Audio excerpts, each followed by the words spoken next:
আগে বাবা বলতো পড়াশোনা কর, না হলে বেকার হয়ে যাবি। এখন বেকার ছেলে বলে বাবা মাসে 1500 তো আসছে।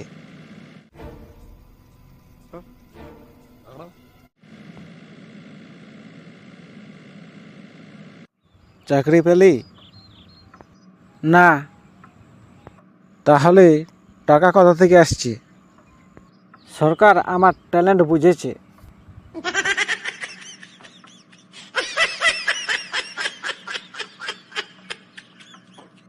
আগে বেকার মানে লজ্জা, এখন বেকার মানে মাসে সরকারি ইনকাম।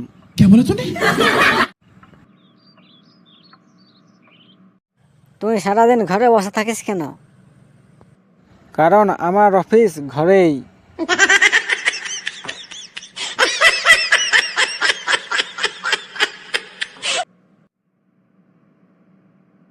তুই কি কাজ করিস? সরকার আমাকে বিশ্রাম নেওয়ার জন্য টাকা দেয়। क्या बात कर रहे हैं?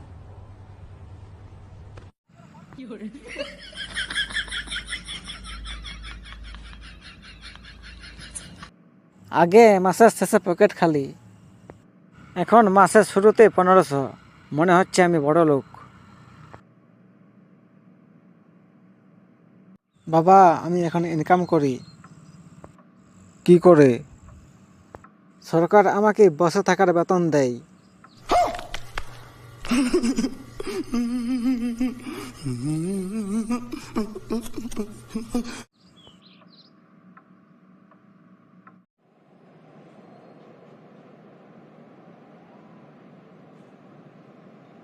আগে আত্মীয়রা জিজ্ঞেস করতো কি করছিস এখন, এখন বলি সরকার এই স্কিমে আছি।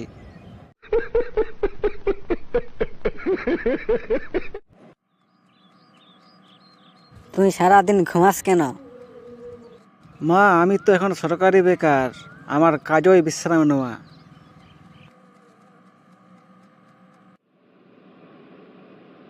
তোর তো চাকরি নাই। চাকরি নাই ঠিকই, কিন্তু মাসিক ইনকাম আছে। हाय हाय इतना सुकून।